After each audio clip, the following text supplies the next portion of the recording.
Un chiffre maintenant, petit, tout petit, croissance zéro ou presque zéro. C'est le 5e trimestre consécutif que notre croissance, vous le voyez, est quasi nulle. Alors, quelles en sont les conséquences sur l'emploi et sur le pouvoir d'achat? On va en parler avec François Langlais dans un instant. Mais d'abord, vous, qu'en pensez-vous? Comment ressentez-vous cette situation? Eh bien, dans votre quotidien, Parole de français signée Elsa Mondagava, Régis Maté et nos bureaux de Rennes et de Toulouse. Quand ils sortent du supermarché, les Français font leur compte et le résultat ne les satisfait pas. Joël Doudard, 62 ans retraité, un peu frustré par son chariot. Là, il me coûte à peu près 140. J'ai pas l'impression d'avoir beaucoup de choses. Et avant, ouais, ça aurait coûté 110, 120. Je commence à faire un petit peu attention. Avant, je faisais pas du tout attention, c'est sûr, mais aujourd'hui, on regarde un peu plus. Des restrictions sur l'alimentaire, mais aussi sur les loisirs ou les cadeaux. Myriam Lautenberg doit s'y résoudre. 30 ans, en couple avec un enfant, elle est directrice adjointe d'un centre de loisirs. La Noël va arriver et c'est toujours la question de savoir comment on va s'organiser pour que tout le monde ait un beau cadeau, mais que ça ne soit pas trop quand même, voilà, au niveau financier, qu'on reste juste. Alors pour faire face à toutes leurs dépenses, c'est dans leur épargne que les Français vont puiser. Thérèse Emélé a 43 ans, elle élève seule ses 3 enfants avec son salaire d'agent d'entretien. Avec mon petit compte livret A, je suis obligé de retirer à la fin du mois. Obligé de retirer pour boucler la fin du mois. C'est pas possible d'épargner.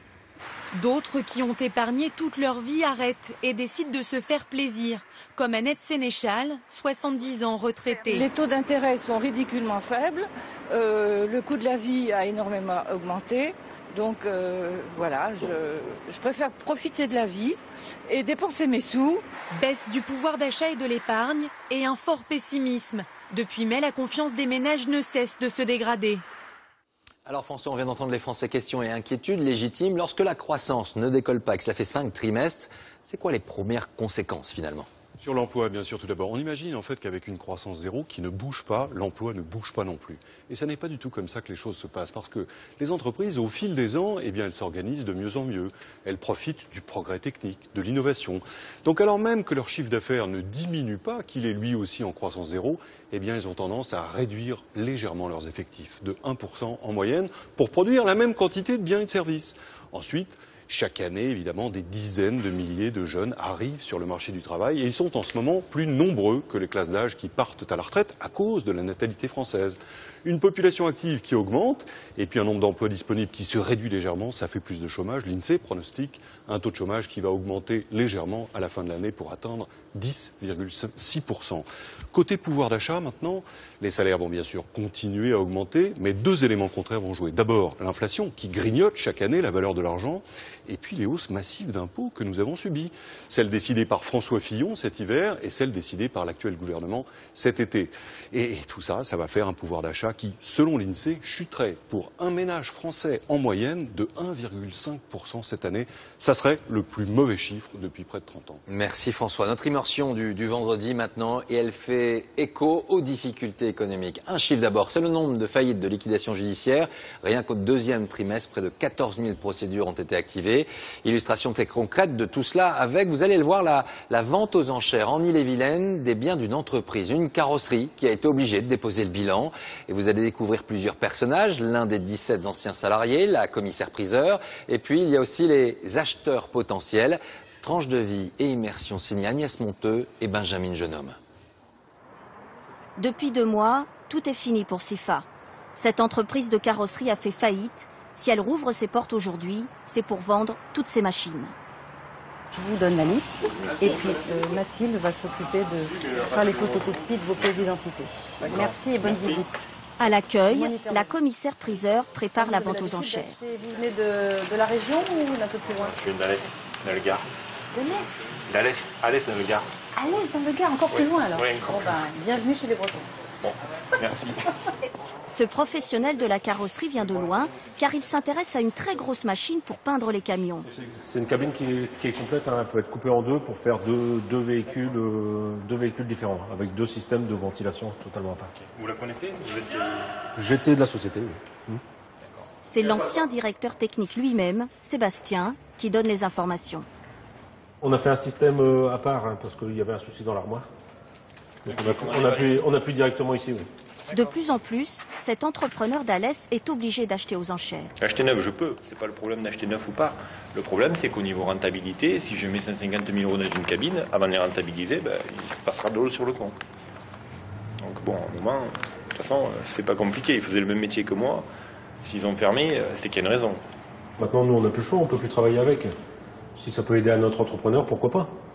Si ça peut lui permettre de rester sur le marché et de pouvoir travailler correctement, je ne suis pas contre. Moi, comme je vous ai dit, ce n'est pas les outils qui me font plus mal, c'est le personnel qu'on a mis au chômage. Vous voulez qu'on aille voir la salle de sablage? Oui, je veux. Allez. Ses anciens employés, comme Roland et Marius, sont aussi venus pour revoir une dernière fois leurs outils de travail. Celle-là, ça marche.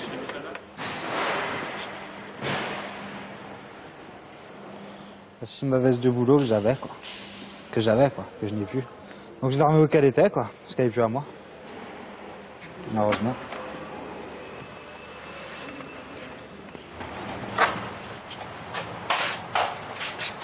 Donc là, c'était un stockage de peinture. Ce qui était. Voilà. C'est resté tel que on est parti. À part les meubles là, qui ont un peu bougé, les outils, mais sinon tout. Vous êtes venu pourquoi alors? Voir tout se vendre, quoi.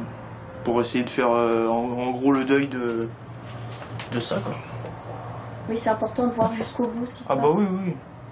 Vous savez, quand ça fait 10 on s'est ans, tellement investi dedans que... Ça fait 10 ans que vous êtes dans une entreprise, du jour au lendemain, vous mettez dehors, ça fait mal, quoi. Très bien, à tout à l'heure. Dans l'usine, la commissaire-priseur est chargée de tout vendre.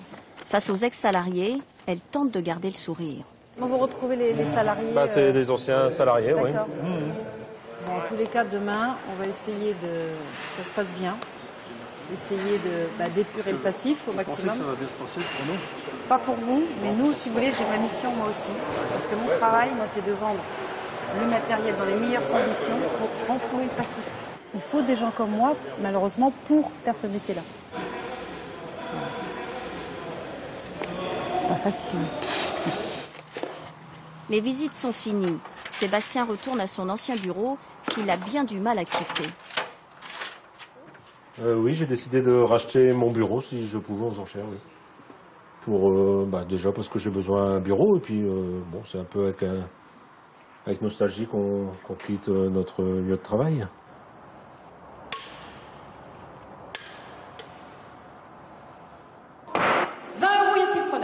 C'est par monsieur. 20 qui met 25. 20 c'est le lendemain, c'est le jour de la vente. Cher pour l'instant. 25 tout au fond. Premier lot, une perceuse. Tout doit disparaître. 30, 35. Bah, monsieur, n'attendez pas la fin. 35, 40. Et monsieur va continuer. 40, 45. Ça va encore. 45, 50. Adjugé, monsieur, 232. Roland, l'ancien salarié, voudrait acheter du matériel. Impossible. Il y a trop d'enchères, quoi. Ça joue trop vite. Et les patrons, ils ont les moyens. Moi, ça me fait mal, moi, de voir des rapaces qui viennent se nourrir d'une carcasse, d'un truc. C'est ça, c'est tout. Encore une belle pièce. 6 heures plus tard, c'est une remorque que veut finalement acheter le patron venu d'Alès. On commence à 15 000. C'est ouf. C'est vous, Asma. Non, non, on est à 19 500. Alors, 20 000. Alors, 20 000, c'est les chargeurs de matériel. On commence 500. 20 500. Adjugé. Et je suis déçue pour monsieur qui venait pour la prendre. C'est comme ça, faut jouer, hein. Des fois on gagne, des fois on perd. Voilà, j'ai perdu. C'est le bureau de Sébastien. Et on commence à 10 euros. 10 euros preneur par Sébastien qui veut racheter son bureau. 15. 15 par monsieur. 20. 20 par Sébastien. 20 je vais vendre. Merci à vous tous. Merci à Sébastien. Merci de votre compréhension. Et Sébastien repartira avec son bureau. 20 euros, plaquette Sébastien. La vente rapportera 200 000 euros, de quoi combler en partie les créances de la société. Tout partira le soir même.